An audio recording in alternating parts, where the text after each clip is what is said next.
Salve, meus irmãos, minhas irmãs, família Primeira Igreja Presbiteriana de Campo Grande. Mais um domingo, mais um dia do Senhor e nós estamos aqui para adorar, celebrar, bendizer o nome daquele que, segundo Apocalipse capítulo 1, verso 8, é aquele que era, que é e que há de ser. O Alfa e o Ômega, o início e o fim.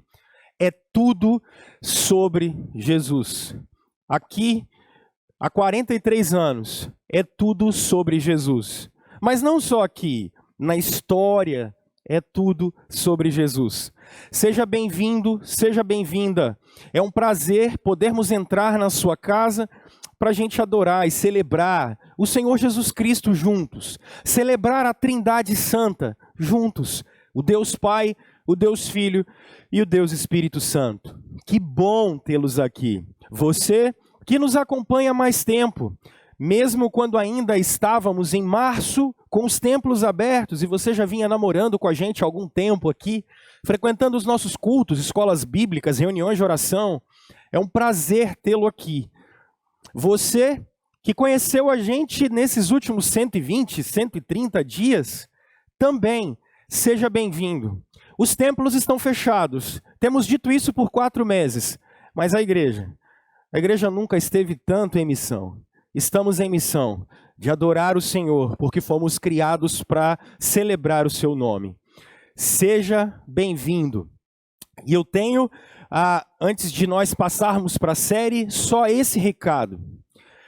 O mundo padece, talvez desde a Segunda Guerra Mundial, pela maior crise que nós já tivemos. Mais do que crash de bolsa de 2007, 2008, mais do que isso. Nós vivemos uma crise sanitária, vivemos uma crise política, vivemos crise econômica. E nós, como discípulos de Jesus aqui da Primeira de Campo Grande, queremos levar um pouco de luz, levar um pouco de amor à vida das pessoas. E você pode fazer parte disso com a gente nesta semana. Nós fechamos uma parceria com o Emós, que é o Hemocentro do Espírito Santo, e nós estaremos aqui nas nossas instalações coletando sangue e fazendo cadastro para possíveis doadores de medula óssea. E você é convidado a ligar aqui para a igreja por conta do distanciamento social e agendar o seu horário e vir doar um pouco de vida para quem está precisando. Nós não conseguiremos mudar o mundo. Nenhum ser humano vai conseguir mudar o mundo. Inclusive, a gente vai conversar sobre isso daqui a pouquinho. O único que conseguirá redimir a criação é o Cordeiro de Deus, que tira o pecado do mundo. Mas nós, como sal da terra e luz do mundo, queremos amar pelo menos um pouco. Então, quer demonstrar um ato de amor, quer ter um ato de misericórdia, liga para cá e sexta-feira, entre 8h30 da manhã e 2h30 da tarde, você pode vir doar vida em vida. O Cordeiro de Deus, Jesus Cristo, deu o seu sangue para que pudéssemos ter vida. E você pode doar um pouco do seu sangue para dar vida a tantas pessoas. Essa é a Primeira Igreja Presbiteriana de Campo Grande. Uma igreja que quer pregar Jesus Cristo e o Evangelho de uma maneira simples e relevante, para que a mensagem salvadora de Jesus chegue aos 4 cantos da terra. E nós, nesse último mês, estamos conversando sobre essa série denominada Músicas que Marcaram Nossas Vidas. Uma reflexão sobre o livro de Salmos. Conversamos nas 2 últimas semanas sobre um Deus que canta, sobre um Deus que demonstra alegria em cantar, em falar, em declamar. Conversamos também sobre músicas que os nossos pais cantavam. E percebemos que desde o nosso pai Adão, o único pai da única raça que existe no planeta Terra, a raça humana, as músicas que Adão cantava, a música e as músicas que os nossos irmãos da igreja antiga, no Antigo Testamento, aqueles que eram salvos pela fé na promessa cantavam. A música que nossos irmãos cantavam na igreja primitiva, e a Bíblia está ladeada delas. E hoje nós queremos continuar essa reflexão. Mas eu queria trazer para vocês, porque o tema que nós queremos conversar hoje é sobre músicas que nós deveríamos cantar, e eu trouxe uma das referências musicais que eu gosto muito, e talvez você, se é versado em reggae brasileiro, você já ouviu falar do rei do reggae brasileiro. E se você não ouviu falar do rei do reggae brasileiro, é porque você não ouviu o reggae brasileiro. Esse que está aí com vocês é o Edson Gomes. E ele é chamado, sim, do rei do reggae brasileiro. O Edson Gomes não canta em igrejas. Ele, pelo contrário, ele faz show já, a carreira dele tem mais de 30 anos. E ele escreve uma música chamada Babylon Vampire, Vampiro da Babilônia, alguma coisa desse gênero. E é interessante como a graça comum é inacreditável e como em muitas ocasiões, fora da igreja, a verdade de Deus é declamada de uma maneira tão grandiosa. Não significa um universalismo, não significa que por isso Deus vai salvar todas as pessoas, mas significa que toda verdade é verdade de Deus, e significa que ainda, eu não sei a crença do Edson Gomes, mas porque às vezes ateus, agnósticos, pessoas que não confessam Jesus, conseguem falar grandiosidades do reino. A Bíblia vai nos dar duas razões simples. Primeiro, por causa da imago Dei, a imagem de Deus. Todos os homens são imagem de Deus. E ainda que o pecado tenha entrado na raça humana, todos os homens, porque são imagem de Deus, muitas ocasiões você vai ver pessoas que às vezes falam mal de Jesus e conseguem falar verdades do reino, porque eles são imagem e semelhança de Deus. Não significam que são salvos. E uma outra coisa é porque Romanos capítulo 1 e 2 diz que a lei de Deus está gravada no nosso coração. É por isso que você consegue observar às vezes pessoas que abominam Cristo, abominam a cruz de Jesus, ou dizem que Jesus não existe ou não é Salvador, mas conseguem falar coisas grandiosas, porque são imago Dei, são imagem de Deus. E vocês vão observar que a lei de Deus está gravada no coração de todos os seres humanos. Por isso, no dia do juízo, esses homens vão ser indesculpáveis, porque mesmo conhecendo o Senhor, não glorificaram a Ele como o Senhor. Mas, voltando ao Edson Gomes, é engraçado porque ele diz algo que parece bíblico mesmo. Quando ele fala, eu moro na Babilônia, mas eu não sou daqui. Eu vivo na Babilônia, mas eu não sou daqui. Uau, Edson Gomes, você mora em Salvador. Que história é essa de que você mora na Babilônia? E ele continua dizendo, eu não dobro os meus joelhos diante de imagens. Eu não sigo os conselhos dos deuses da Babilônia. O Deus dele, o meu Deus, não é estrangeiro. Gente, parece que Edson Gomes está falando de Apocalipse capítulo 18. Parece que ele está com o livro de Jeremias aberto. Parece que ele está com Isaías do capítulo 40 ao capítulo 45 aberto e cantando. Mas a música se aprofunda, porque ele diz, eu não creio que esses deuses estrangeiros possam me ajudar. Eu não creio que esses deuses estrangeiros possam me salvar. E aí ele diz novamente, eu moro na Babilônia, mas eu não sou daqui. Eu vivo na Babilônia, mas eu não sou daqui. E olha que interessante, mesmo que eu venha aparecer, mesmo que pareça ser assim, mesmo assim, não vá se confundir. Jesus é luz, é luz, é luz, é luz. É luz, Jesus é luz. Oh, now, agora. Jesus é luz, é luz, é luz, é luz. Pastor Rômulo, você está de brincadeira, isso foi cantado na primeira igreja presbiteriana. Não, irmãos, isso é cantado em um show de reggae. Isso é cantado por aí afora, nos shows de sábado à noite. Porque, na verdade, irmãos, Jesus Cristo não deixou nem os ímpios sem o testemunho da sua glória, seja pela arte, seja pela arquitetura. Os homens são indesculpáveis diante de Deus. E quando eu olho o Edson Gomes, eu acho que ele tem uma canção que nós, como cristãos, deveríamos cantar. De compreendermos que nós realmente moramos numa Babilônia. De entendermos que no nosso tempo e no nosso período, a luz só está disponível a partir de Jesus, como ele mesmo disse no Evangelho de João, no capítulo 7.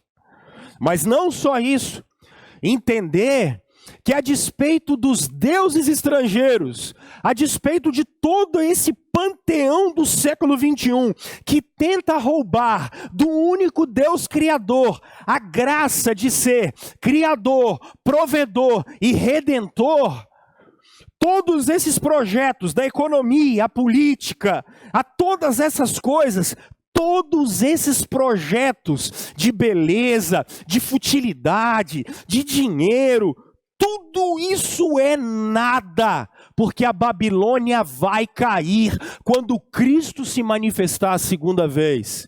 Por isso, eu quero conversar hoje com vocês sobre a música que nós devemos cantar, sobre talvez o canto que nós devemos nos juntar ao Edson Gomes para fazer. Mas temos a Escritura e o livro dos Salmos, que vão nos trazer a uma reflexão grandiosíssima. E especialmente, eu quero ler com vocês o Salmo 42, e a partir disso, ver algumas reflexões que nós podemos ter sobre a música que nós deveríamos cantar.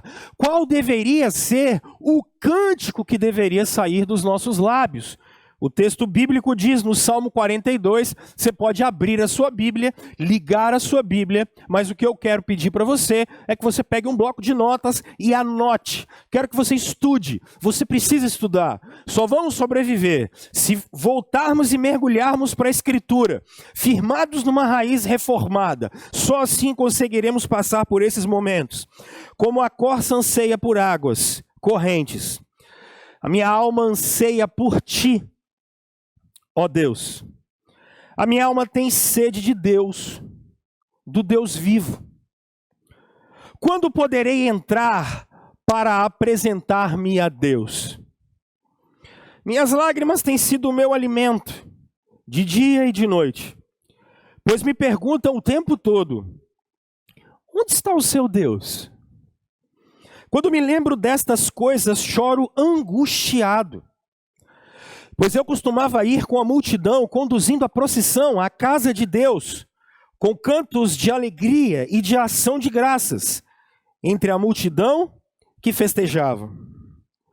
Por que você está assim tão triste, ó minha alma? Por que está assim tão perturbada dentro de mim? Ponha a sua esperança em Deus, pois ainda o louvarei. Ele é o meu Salvador e o meu Deus.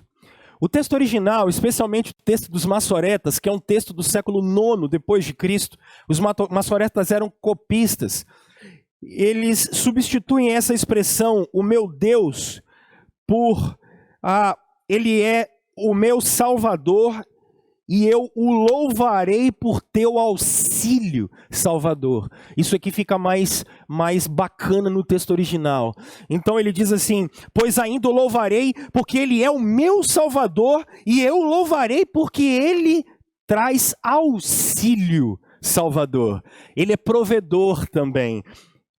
A minha alma, verso 6, está profundamente triste, por isso de ti me lembro, desde a terra do Jordão, das alturas do Hermon, desde o monte Mizar.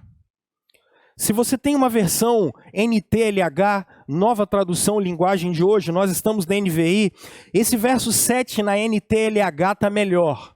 está mais fácil de entender. Porque aqui está dizendo, e na revista atualizada também não está legal. Porque o texto diz, abismo chama abismo ao rugir das tuas cachoeiras. Todas as tuas ondas e vagalhões se abateram sobre mim. O salmista aqui, ele não é humanista e humanoide, antropocêntrico, como o século 21. Ele não tem problema em dizer que quem está por trás de toda a situação de sofrimento, que ele começa a narrar no verso 5 é o próprio Deus. Ele sabe que nem Satanás age se Deus não permitir. Como Lutero dizia que o diabo é o cachorrinho de Deus, ele sabe que nem homens maus podem fazer qualquer coisa por conta da soberania de Deus. E se você tem alguma dúvida sobre isso, vá até o nosso site, vai até o nosso canal do YouTube. Em fevereiro eu gastei 3 semanas falando só sobre o problema do mal aqui. O salmista não tem problema com isso. Ele sabe que tudo vem do Senhor e ele sabe que ele pode descansar na mão de Deus.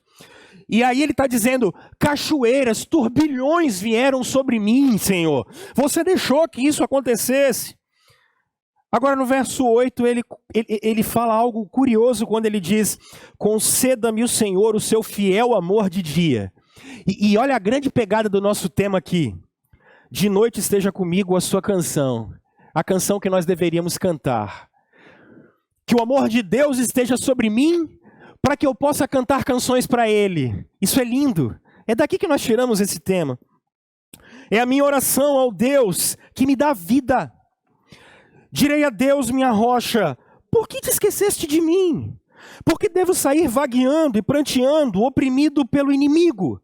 Mais uma vez, a questão dos inimigos aqui são fortes, como no verso 3. E no verso 10 ele vai falar de maneira mais enfática, quando ele diz, até os meus ossos sofrem agonia mortal, quando os meus adversários zombam de mim. Ele está reforçando o que ele falou no verso 3. E o que os adversários perguntam a ele o tempo todo? Onde está o seu Deus? Agora ele vai repetir esse estribilho, que para quem gosta de canção, especialmente os mais antigos, que gostam do inário, quando a gente tinha estrofe, estribilho, ou refrão. Qual é o refrão? Ele fala no verso 5 e verso 6, e agora no verso 11 ele repete o refrão, porque é uma canção. Porque você está assim tão triste, ó minha alma? Por que está assim tão perturbada dentro de mim? Põe a sua esperança em Deus, pois ainda o louvarei. Ele é o meu Salvador, Ele é o meu Deus. Pai, em nome de Jesus, nos ajuda a compreender um pouquinho da Tua Escritura, da Tua verdade eterna. E que nos nossos lábios esteja o canto que é do Senhor para nós. E é no nome desse Jesus que nós oramos. Amém. Bom, pessoal, eu já fui lendo e tentando dar alguma explicação para que você possa entender. Para entender textos bíblicos, não adianta simplesmente, às vezes, só ler e trazer e falar assim, o que isso significa para mim? O texto bíblico só tem um sentido e várias aplicações. Por isso que nós precisamos entrar dentro do texto bíblico, especialmente na sua história, na sua língua original, para que de lá a gente tire a interpretação e aplique da maneira correta. Assim, a Bíblia é a palavra de Deus. Fora disso, você vai fazer dela uma caixinha de promessa ou uma coxa de retalho e você vai transformar a Bíblia em uma fonte utópica ou uma fonte ideológica. E não é isso que nós queremos fazer. O cristianismo não é ideologia. O cristianismo é a revelação de Deus. O Deus que se encarnou e o Deus que voltará. Preste sempre atenção nisso. Mas quando eu olho o Salmo 42, nós não sabemos o autor. Há 3 fontes aqui. As 2 primeiras fontes dizem que são Davi e a terceira, talvez, o salmo de exílio, quando Israel foi levado para ser exilado na Babilônia, como especialmente o Salmo 138 vai nos dizer. Eu acho que as 3 são válidas, porque as 3 podem ser verdadeiras. E aí, porque as 3 vão falar de um contexto em exílio. A primeira é a mais fraca, então eu quero deixá-la um pouco mais de lado, embora eu vá considerar em determinados momentos ela aqui. Mas a primeira dizia que possivelmente é o exílio de Davi, porque aqui começa o segundo livro dos Salmos. O livro de Salmos é composto por 5 livros de canções que foram compiladas ao longo de 1000 anos de história de Israel em 5 livros diferentes. E essa é uma parte em que os Salmos de Davi estão fortes demais. Então pode ser que Davi tenha colocado isso para que os levitas pudessem cantar. E isso poderia ser quando Absalão, por exemplo, segundo o livro de Samuel, a partir do capítulo 15, quando Absalão rouba e tenta roubar o trono de Davi, e ele tem que fugir de Jerusalém rapidamente, o seu exército fica contra ele, seus oficiais ficam contra ele, mas ele vai fugir e tem que fugir, e quando ele sai, especialmente Simei, quando Davi está passando, Simei começa a falar bem assim, aí... Cadê o grande Davi? Olha lá, ó, Deus amaldiçoe você, rapaz. E Davi, sendo amaldiçoado, tem que fugir. E ele fica fora do templo, fora da adoração. Você vai perceber que dos versos 1 até 4, o salmista está muito preocupado com o que está acontecendo. Porque ele diz, especialmente no verso 4, que ele conduzia a adoração de Israel. Possivelmente nas 3 festas que eu tenho falado para vocês. Festa das semanas, Páscoa e Tabernáculos. Ele não pode participar do culto. Ele não pode chegar diante da Arca da Aliança. Na verdade, ele não pode chegar diante do templo. Então ele está assustado com isso. Ou... esse também pode falar do exílio de Davi, quando ele foi ungido por Samuel como rei, mas Saul ainda era rei de Israel, e Davi teve que fugir por praticamente 1 década, morando no deserto, com centenas de marginais próximos a ele, e ele teve que fugir e ficar exilado e longe da adoração, e isso faz com que ele esteja extremamente triste, e ouvir... aonde está o seu Deus? Aonde está o Deus que te ungiu rei? Deixa ele extremamente triste. Uma outra perspectiva poderia ser a do próprio povo de Israel. Quando Nabucodonosor entra em Israel, ele destrói todo o templo de Jerusalém, destrói toda a cidade. Os caldeus não deixam pedra sobre pedra. E o povo de Israel, o povo de Deus, precisa ficar às margens do rio da Babilônia. Nós nos assentávamos e chorávamos. E os babilônicos diziam, toquem para nós, toquem para nós. E eles diziam, nós estamos longe do templo, nós estamos longe da presença do Senhor. Como nós cantaríamos alguma coisa? Como nós ficaríamos felizes? O que me chama a atenção é que esse salmo, antes do seu primeiro refrão, no verso 5, ele está trabalhando a tristeza do seu coração, porque ele está longe de Deus. No verso 5, 6 e no verso 11, ele começa a dizer e fazer uma viagem interior. E fala, minha alma, por que você está abatida? Será que Deus não vai te ajudar? Será que Deus não vai estar como você? Mas as circunstâncias e as situações em que ele se encontra são extremamente difíceis. Mas no verso 8 ele diz, eu oro, provando e quero provar o amor do Senhor todo dia. E quando eu provar o amor do Senhor todo dia, a canção do Senhor vai brotar sobre os meus lábios, vai botar de dentro de mim. Então, pessoal, à luz desse texto e desse contexto, eu quero conversar com vocês sobre a música que nós deveríamos cantar. E que música é essa? Em primeiro lugar, gente, é uma música que compreende, é uma música que compreendendo a nossa vida no exílio. Pastor Rômulo, você é maluco? Não.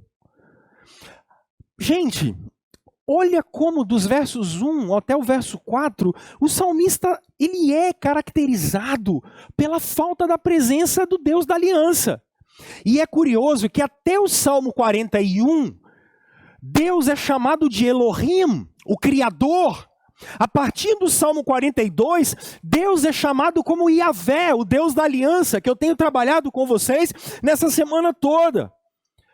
E qual é a característica do exílio desse salmista? O que é que ele sente tristeza? Qual é a falta dele? A falta dele não é alimento. Ele não está reclamando que ele está com problema na atmosfera em volta dele. Não são pecados estruturais, eu nem sei o que é isso, inventaram esse negócio aí, agora eu nunca vi isso na Bíblia, mas nos últimos dias o pessoal está falando até que existe pecado estrutural. Um dia, quem sabe a gente descobre, né? Porque estão inventando tanta moda. Ele não está falando não. O que ele está achando ruim aqui? Percebam a linguagem, como ela é de extrema intensidade. Eu anseio. Eu tenho ânsia, eu tenho sede. Ele diz que as lágrimas, e ele usa a expressão salgada nos seus lábios, ele chora copiosamente, porque isso demonstra a sua intensidade. O verso 4 fala duas coisas curiosas, quando ele diz eu tenho angústia, eu tenho saudade, mas pastor Rômulo, saudade de quê? Saudade da presença de Deus. A minha pergunta, pessoal, esquece a pandemia por um minuto aí, se você puder. Esquece o isolamento social. Qual foi a última vez que você teve saudade do Senhor? Qual foi a última vez, você que talvez não é crente e que está me assistindo agora, você que talvez já esteve em comunhão com o Senhor e com a sua igreja, qual foi a última vez que você parou para pensar, peraí, se eu tenho um Criador, eu não deveria me relacionar com Ele? É porque é curioso, a gente observa dentro do nosso tempo e dentro do nosso período, uma espécie de Deus frágil, que alguns falam que Ele abriu mão até da sua onipotência para virar amigo da gente e viver como um de nós. Isso não é um Deus, isso é um arremedo. É engraçado isso. Qual foi a última vez que você, que para hoje de manhã, talvez depois de uma noite inteira sem conseguir dormir, talvez numa vida inteira sentindo angústia dentro da alma, talvez atribulado, quando a gente ouve notícias, às vezes verdadeiras ou falsas, atribulado e preocupado com toda a situação em volta de nós. Qual foi a última vez que você sentiu ansiedade, anseio, não para resolver os problemas do mundo, mas por aquele que pode resolver?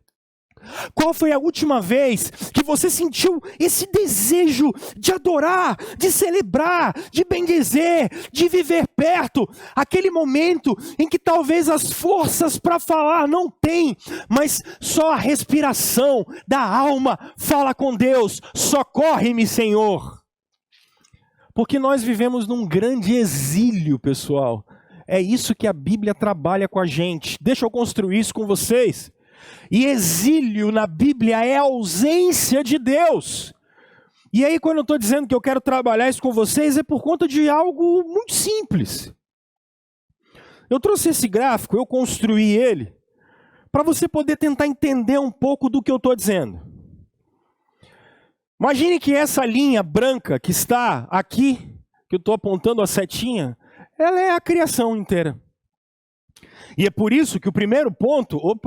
tem que ser por aqui, né? Enfim. O primeiro ponto é a criação. A gente não vai acostumando com essas tecnologias, elas são interessantíssimas. O primeiro ponto é a criação.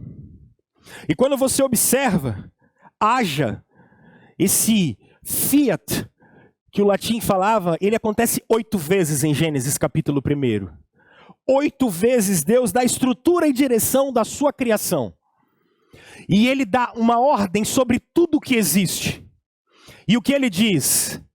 A partir de agora, desenvolvam Adão e Eva a minha criação. Qual é o problema? Quando nós terminamos Gênesis capítulo 1 e capítulo 2, e Gênesis 1 e 2, é a mesma narrativa. não é uma criação e outra criação, isso é criação da cabeça das pessoas. Aquilo ali é só o mesmo texto bíblico. Deus diz que aquele negócio é bom, só que qual é o problema da raça humana?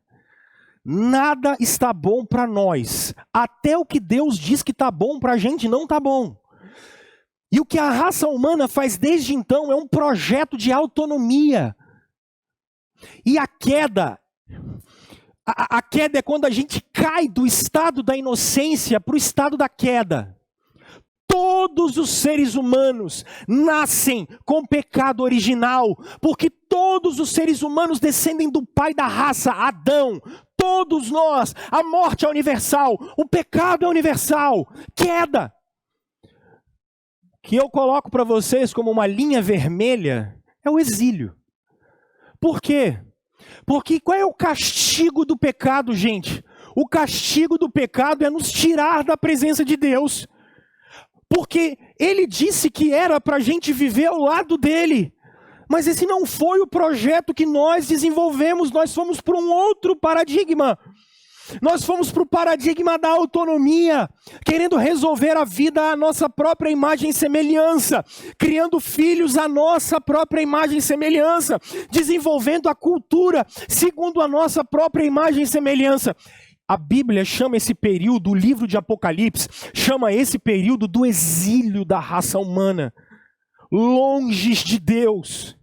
Então, quando você observar o que está em volta de você, quando você observar a maldade, eu conversei com uma irmã antes de ontem, ela falando comigo de algumas situações difíceis dentro da sua família, ela falou a seguinte frase para mim: pastor, eu nunca imaginei que um ser humano fosse capaz de fazer tanta maldade. É isso, pessoal. É isso. O exílio é assim. O exílio é caracterizado pela distância de Deus. Agora, a graça manifestadora e salvadora de Deus vem, como eu coloco para vocês, uma cruz e uma seta para o alto, que é quando Deus resolveu se fazer carne, e Ele entrou nesse exílio junto com a gente. Quando Ele está de braços abertos e diz: Deus meu, por que você me desamparou? Esse é o exílio de Jesus. É quando ele está desconectado com Deus Criador, pagando a sua conta, pagando os seus pecados, morrendo pelos meus pecados. Mas ele também ressuscita. E ele, quando se assenta à direita do Pai, ele inaugura o seu reino espiritual. Jesus, nesse exato momento, algumas pessoas se perguntam: pastor, aonde Jesus está nesse momento? Jesus está reinando espiritualmente. É isso que nós chamamos de reino da sua graça, porque o seu Espírito não está só mantendo a ordem no mundo, o seu Espírito está entrando no coração de homens e mulheres, entrando e trazendo nova vida, entrando e trazendo um novo coração. Agora, pastor Rômulo, então é por isso que o mundo é desse jeito, porque a gente mora na Babilônia? Exato, amigo, exato. É por isso que você vai observar o apóstolo João, escrevendo Apocalipse, ele está dentro do Império Romano, possivelmente no reinado de Domiciano, que começa a falar que ele é o próprio Deus. E João recebe uma visão de Jesus, e João diz: Roma, essa Babilônia vai cair. E o que a Escritura está dizendo? Esse sistema, do jeito que vocês observam, essa idolatria do ego, do eu, de utopias, de ideologias, de engenharias, sejam sociais, sejam quais forem, elas vão cair. Esse sistema corrupto, esse sistema de egocentrismo, isso vai cair. Isso não vai ficar. Conversando com um pastor amigo nessa semana, dividindo dificuldades, ele falou para mim assim: Rômulo, eu prego o evangelho há quase 30 anos, e ele é um dos meus mentores, e ele falou: para mim nunca ficou tão claro como agora, como a Bíblia estava certa e como a Bíblia está certa. Os homens são nada, né? Verdade, verdade. Agora, esse exílio, meus irmãos, esse exílio vai acabar quando Cristo voltar. Agora olha para mim, a volta de Cristo é única, final, gloriosa, visível e poderosa. Ele vai vir julgar os vivos e os mortos. Como ele mesmo diz em Apocalipse capítulo 25, alguns estarão à sua direita, outros estarão à sua esquerda. Esse é o Evangelho. Cristo se manifestou para nos livrar deste exílio de idolatria que começou quando nós, a raça humana, caímos. O cântico do salmista deveria ser o nosso cântico, porque é essa música que cantaremos na eternidade inteira. E o que ela diz, pastor Rômulo? E o que a gente pode aprender com isso? A gente não só pode, como deve aprender com isso. Algumas coisas que são claras. E eu trouxe para vocês um livro que eu acho que você não pode morrer sem ler. E ele é do Albert Wolters. E ele diz o seguinte: porque você pode olhar e falar bem assim, já que a gente está no exílio, então a gente tem que olhar e falar bem assim, poxa, esse mundo não vale a pena. Ou a gente pode olhar e falar bem assim, não, beleza, Jesus vai resolver todos os problemas. O Albert Wolters diz o seguinte: o perigo de cairmos no pessimismo cultural, ou seja, quando vemos apenas os efeitos debilitantes do pecado, e a gente olha os efeitos debilitantes do pecado e fala assim, nossa, não dá mais jeito, não tem como resolver nada. Ou no otimismo cultural, quando a gente diz assim, viva la revolução, nós vamos resolver todos os problemas aqui agora. Quando a gente vê apenas o desenvolvimento normativo, isso é um perigo. A gente precisa olhar a realidade com ceticismo e pensar assim, peraí, os efeitos do pecado estão aqui, mas a graça de Deus também está aqui. Então eu preciso saber lidar com essas coisas. Adão e Eva no paraíso não tinham ainda alcançado um nível de desenvolvimento que Deus havia planejado para eles. Significa que Deus, quando olhou para nós, a raça humana, Ele queria que a gente se desenvolvesse. Por isso a Bíblia começa num jardim e termina numa cidade. Teólogos têm aceitado isso como verdade. Eles geralmente postulam uma progressão do estado de Adão ao estado de glória no plano de Deus para o desenvolvimento humano. Calma. Contudo, e frequentemente negligenciam suas implicações mais amplas para a criação e para a história. Sabe o que isso significa? Quando Deus criou a gente, Ele nos criou para desenvolvermos essa criação. A grande questão é como é que a gente faz isso no exílio. Pessoal, cada um de vocês, aonde vocês estão, porque foram salvos por Jesus, porque foram chamados pela graça de Deus, precisam começar a desenvolver em atitudes de amor simples no cotidiano, nesse exílio, quando a gente está em contato com o Senhor, para que a glória dele seja vista. Deixa eu aplicar isso de uma maneira bem simples. Os sentimentos do salmista eram anseio, sede, lágrimas como alimento, angústia e saudade do Senhor. Qual é a sua postura no exílio diante de Deus? Você tem tirado tempo para ter momentos com Ele? Momentos, minutos, momentos em que vão alimentar o coração. Porque, ao contrário do salmista, que estava distante do templo, Jesus está sentado à direita do Pai, e a gente pode se achegar a esse trono de graça a todo e qualquer momento, a todo e qualquer instante. Você tem agora, nesse exato momento, um canal aberto para poder adorar o Senhor, estar ouvindo a palavra do Senhor. Se você é membro aqui dessa comunidade, nós temos semanalmente grupos de conexão, de oração diários, de 12h a 1h. Nós estamos como comunidade, como igreja, como comunidade da aliança, orando e clamando ao Senhor todos os dias. Tanto para vermos a sua glória, como para vermos salvação, como para o mundo caído, como para questões particulares. Nossas crianças estão conectadas semanalmente. Sejam as menorzinhas, sejam as maiores, conectadas. Nossos pré-adolescentes, todas as quintas-feiras estão conectados. E as mentoras desse momento trabalham desde atividades lúdicas até atividades maiores. Por quê? Porque a gente quer que eles tenham sede do Senhor. Você que é adolescente, jovem, terça, quarta, a gente está conectado. Você que é adulto, terça, quarta, é um momento de exílio, é um período difícil, é um período que a gente vai ter que lidar.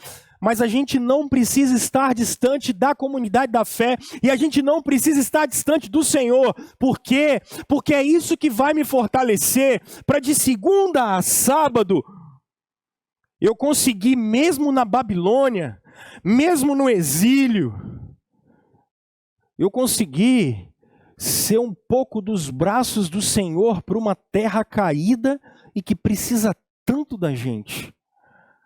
Qual é o seu termômetro espiritual? Em que temperatura você está?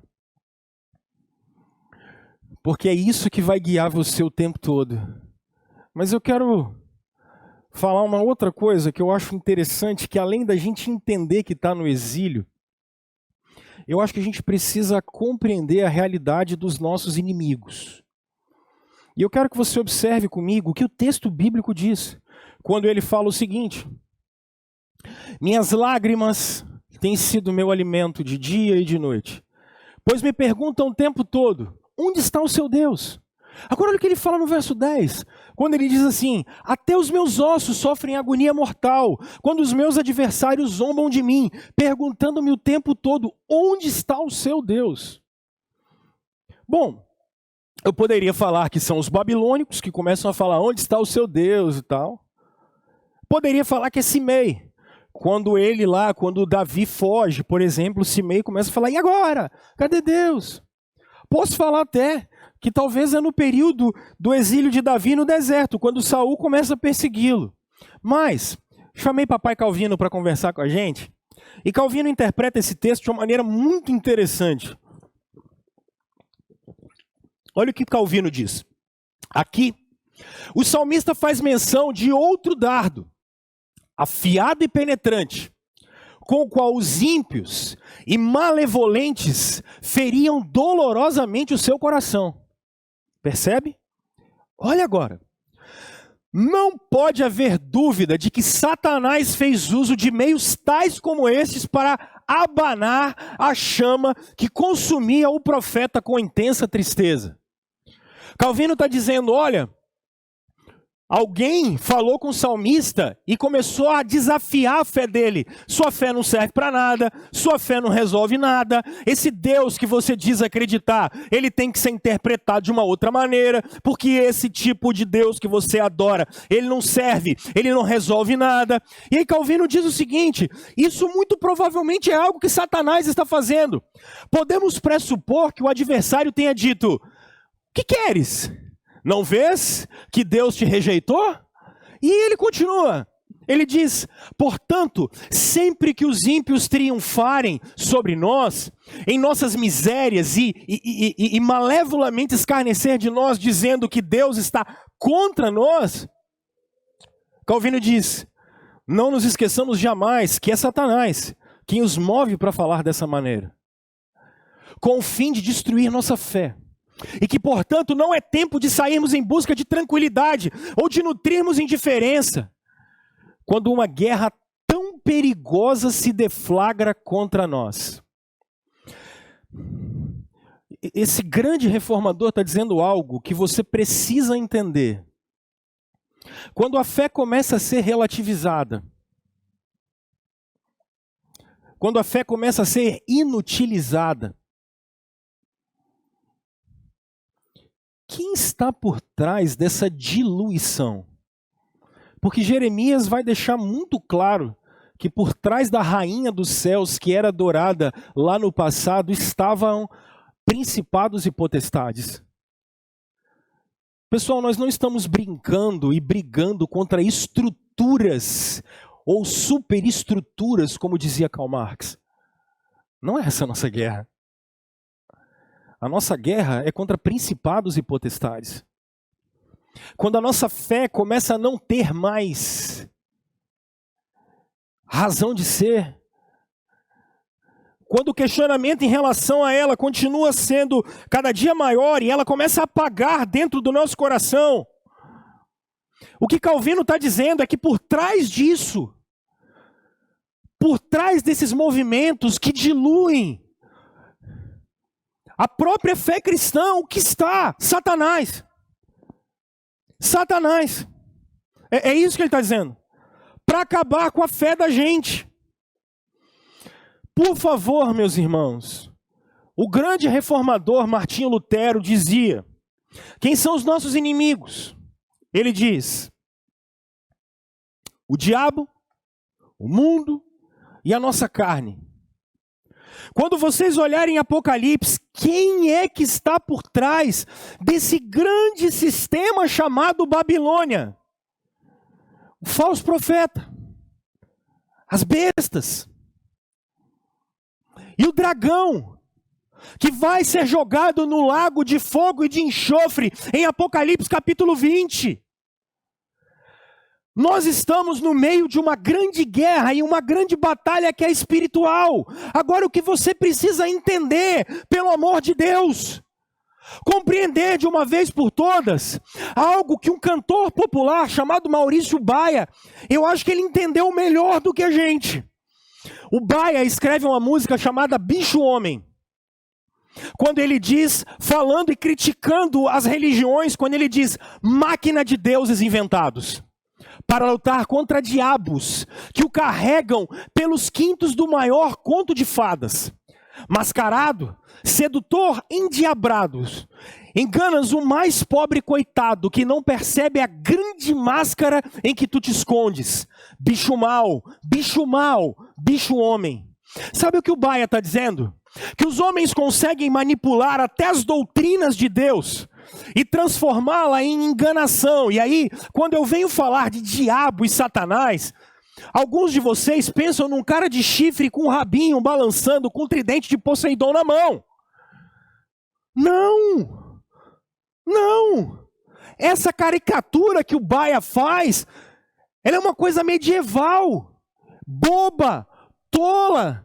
Como a Escritura vê a ação desse inimigo terrível que está sobre nós, querendo abalar a sua fé, querendo tirar você do foco, que é a cruz, a ressurreição e a nova vida. Sejam sóbrios e vigiem, Pedro diz. O diabo, o inimigo de vocês, anda ao redor como um leão, rugindo e procurando a quem possa fazer carinho, dar mamadeira para ele, para um leãozinho bonitinho, devorar. Devorar. A nossa luta é espiritual, pessoal. A nossa luta é espiritual. Chega o tempo todo, como pastor, que essa luta é espiritual, entenda, pelo amor de Deus, vistam toda a armadura de Deus, para poderem ficar firmes contra as ciladas do diabo. A palavra cilada aqui é a palavra arapuca. Se você é mais antigo como eu e velho de Campo Grande, você sabe que a gente armava arapuca para ficar pegando passarinho. Há 30 anos atrás, a arapuca é armadilha para te derrubar, é armadilha para tirar você do foco. Agora ela não vem de vermelho com chifre, ela vem de várias formas, pois a nossa luta não é contra pessoas, mas contra os poderes e autoridades, contra os dominadores desse mundo de trevas, contra as forças espirituais do mal nas regiões celestiais. Agora olha como é que ele se manifesta. Pois embora vivamos como homens, Paulo diz, não lutamos segundo os padrões humanos. Não, nós não lutamos segundo os padrões humanos. As armas com as quais lutamos não são humanas, pelo contrário, elas são poderosas em Deus para destruir fortalezas. Destruímos argumentos. Você que está com a revista atualizada está anulando sofismas. Destruímos argumentos e toda pretensão que se levanta contra o conhecimento de Deus e levamos cativo todo pensamento para torná-lo obediente a Cristo. A gente precisa entender com quem que a gente está lutando. A gente tem que entender com quem a gente está brigando.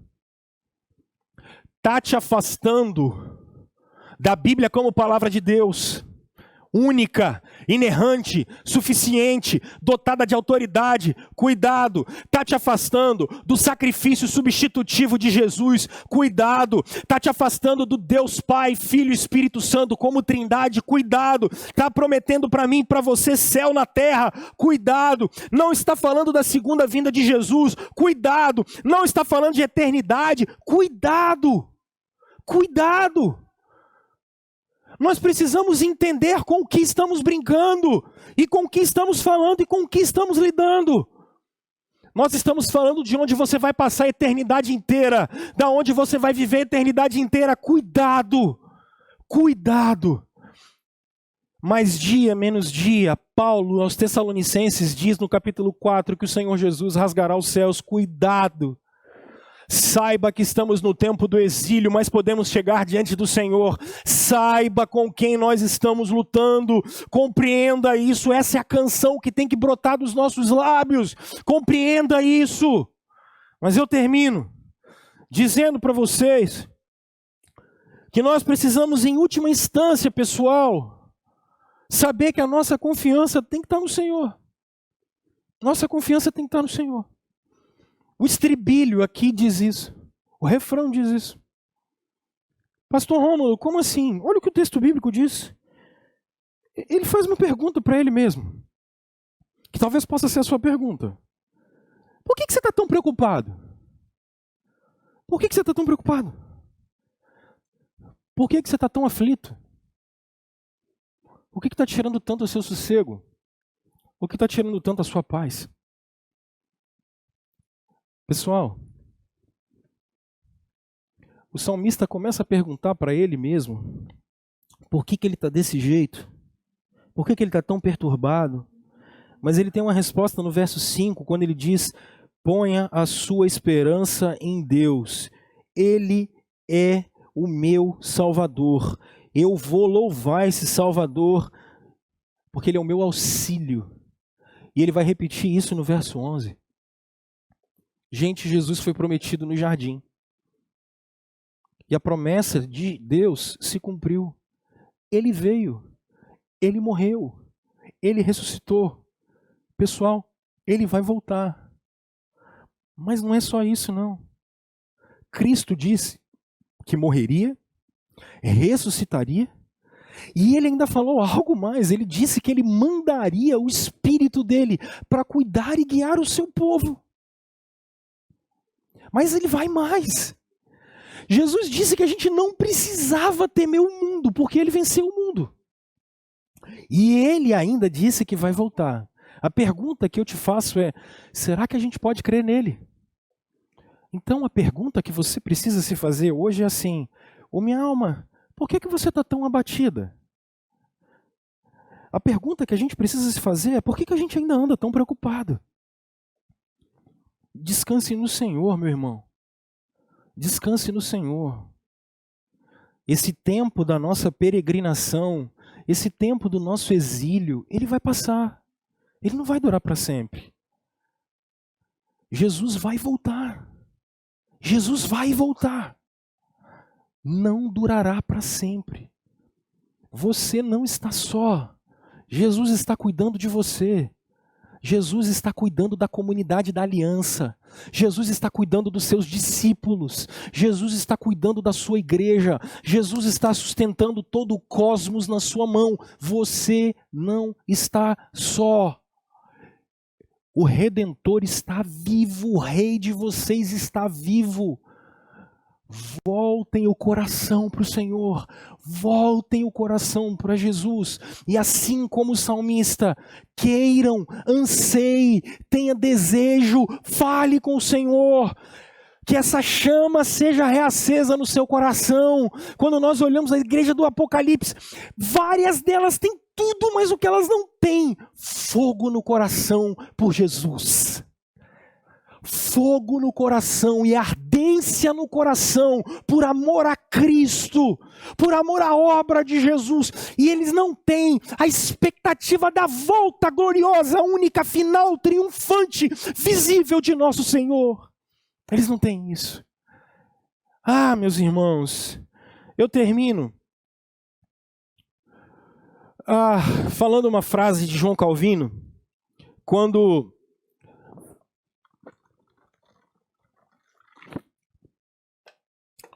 a reforma já estava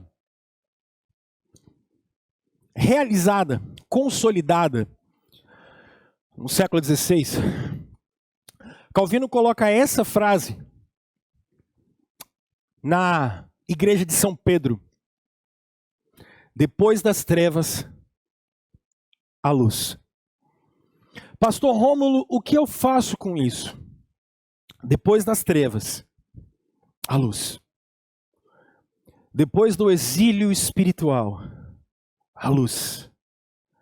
Depois que todos os inimigos forem derrotados e Jesus voltar a segunda vez, a luz. Depois da aflição na alma, a luz. A luz. Depois das trevas, a luz. Nosso Cristo disse: eu sou a luz do mundo. Meus irmãos, é tempo de voltarmos para o Senhor.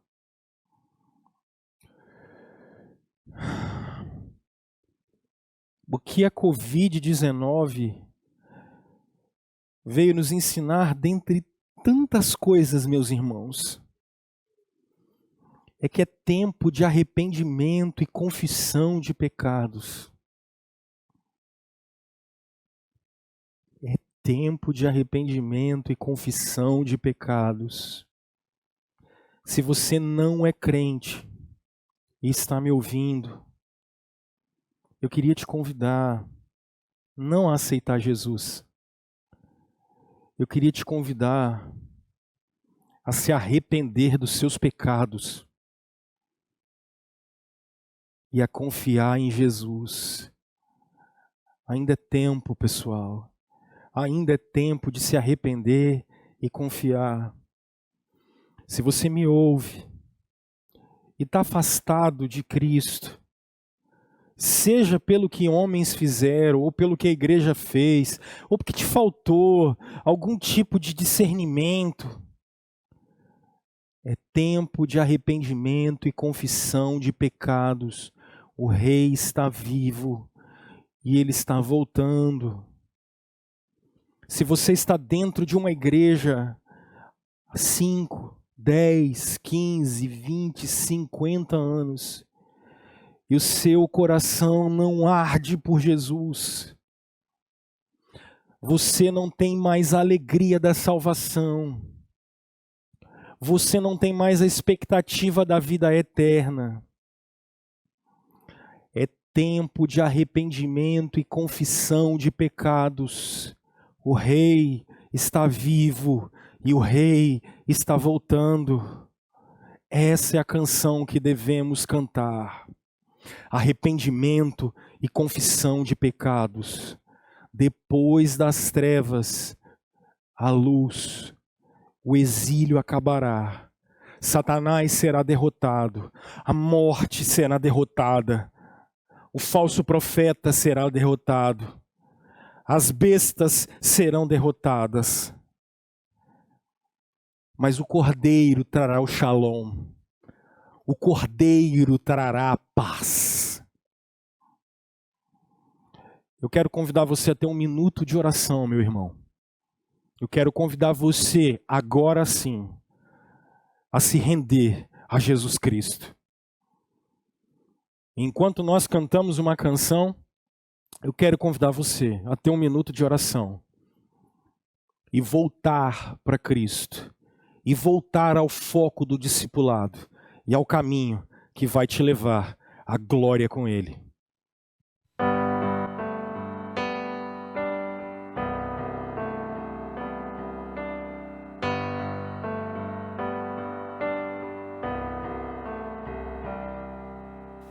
Cai a chuva, brota o fruto, nasce um novo dia.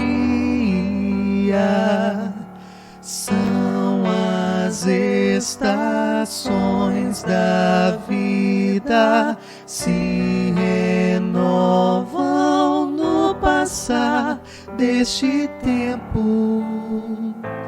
E o amanhã desconhecido será melhor, será possível.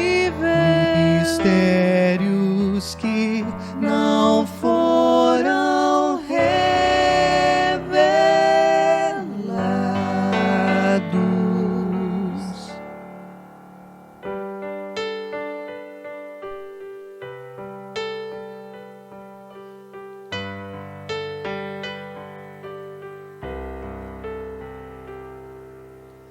E ao olhar o meu futuro, me pergunto onde vou. No horizonte, fim da estrada, como ver além do que é revelado. Mas pela fé que eu prossigo, é pela fé que eu confio em quem me amou, quem é eterno, justo, Deus presente.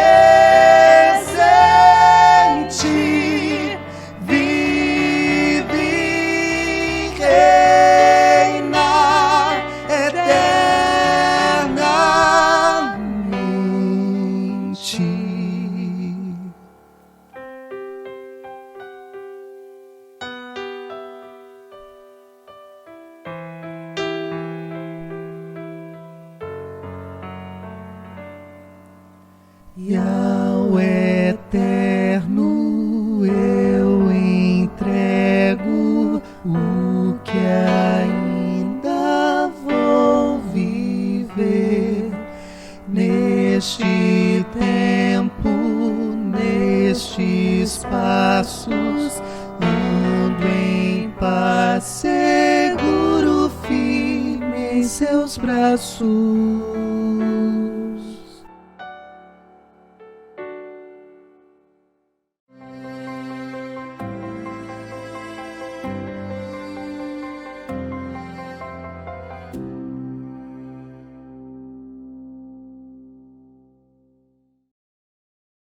Vamos orar? Pai Santo, Pai bendito, Pai de misericórdia, obrigado pela palavra do Senhor e que ela seja uma luz a nos guiar. Que ela seja aquilo que vai nos levar até a vida eterna, porque o Teu Espírito opera pela palavra. Nos leva até Jesus todos os dias, Deus. Nos ajude a passar por esse momento histórico que a gente está vivendo, confiando única e exclusivamente no Senhor. Eu te peço, por favor, Senhor, que o Teu Filho seja suficiente e que os atos de graça e de bondade que Ele tem sobre nós, que isso seja visto e reverberado na vida das pessoas que estão em volta da gente. Senhor, nos traz a esperar e confiar no Senhor todos os dias. Todos os dias. E que a gente, como a gente aprende em Filipenses, Senhor, não repute, não queira que a vida seja preciosa em si mesmo. Porque para nós o viver é Cristo. E que a vida de Jesus nos invada. A vida no Espírito. Para a gente produzir os frutos do Espírito. E amar o mundo carente. A partir do Evangelho, da glória, da graça do Senhor Jesus. Meu Pai, almas e corações aflitos nesse momento, eu queria pedir que o Senhor, por favor, curasse, cuidasse, transformasse. Senhor, vidas que precisam de conversão e salvação. Senhor, cura, converte, dá um coração novo. Em nome de Cristo Jesus, é o que eu oro. Nos abençoa, Senhor, e nos ajuda a trilhar o caminho que deve ser trilhado. Em confiança no Senhor. Em nome de Jesus que nós oramos. Amém. Meus irmãos, que a graça de nosso Senhor Jesus Cristo, que o amor de Deus, o nosso eterno Pai, e que a comunhão do Santo Espírito de Deus esteja com todos vocês, meus irmãos, hoje e sempre, até o dia da segunda vinda de nosso Senhor Jesus Cristo. Um beijo no seu coração. Faça uma coisa, ame sem limites. Dê a sua vida sem limites. Sirva sem limites. Porque assim nos ensinou nosso Senhor, que um dia voltará. Deus te abençoe, a gente se vê por aí.